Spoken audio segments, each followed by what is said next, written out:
Now time to talk about the Taliban and Christianity. This just in, they don't go well together. Take a look at this headline. This is extremely disturbing. The Taliban has detained an American and 18 others for promoting Christianity. The American was captured, taken hostage by the Tera group after they raided the offices of a Swiss nonprofit based in Afghanistan for allegedly promoting Christianity. Joining me now to discuss this more is Tera, Dahl, the former Deputy Chief of Staff at the National Security Council, and of course, a Real America's Voice contributor. Tera, if you're a Christian in Afghanistan, you better run and hide, or sadly, the Taliban is after you, but we Christians don't want to run and hide. We want to proclaim the good news of Christ, and that therein lies the dilemma. Yeah, David, good morning. It's good to be with you.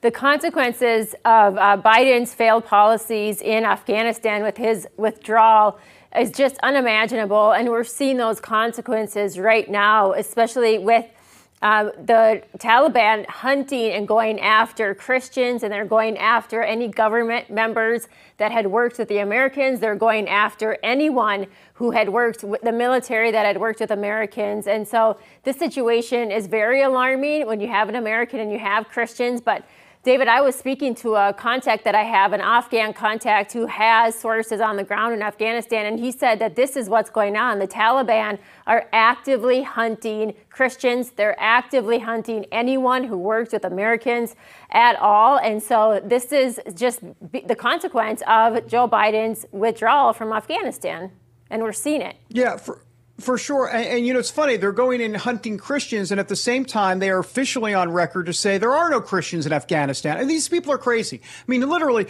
they say there are no Christians in Afghanistan. I mean, just that on its face is ridiculous. Now, there might not be many, but they are there for sure. Well, actually, Afghanistan was the second fastest growing persecuted church behind Iran before the Taliban took over. Yeah, I mean, that says it all. And you know what's interesting here? I'm looking at the exact percentage, but I believe they are, what is it about?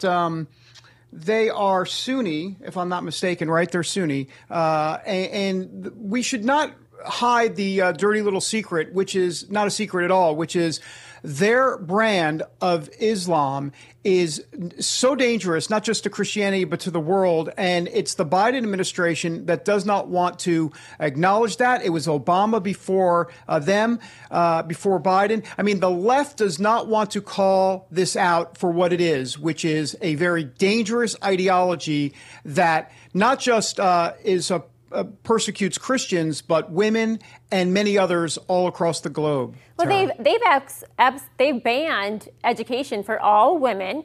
They have killed, the UN came out with a report and said that they've killed 200 former Afghan government officials or military members who worked with the U.S.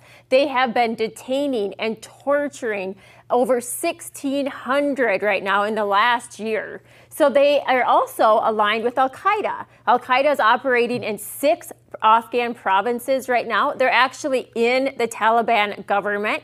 That the Taliban government is giving Al-Qaeda passports. And so what is happening right now is Al-Qaeda is very much back and active. And the Taliban, which I could never understand, David, the U.S. never designated the actual Taliban as a designated foreign terrorist organization. They designated, obviously, the Haqqani network, which are in bed side by side with the Taliban. But they should definitely designate the Taliban.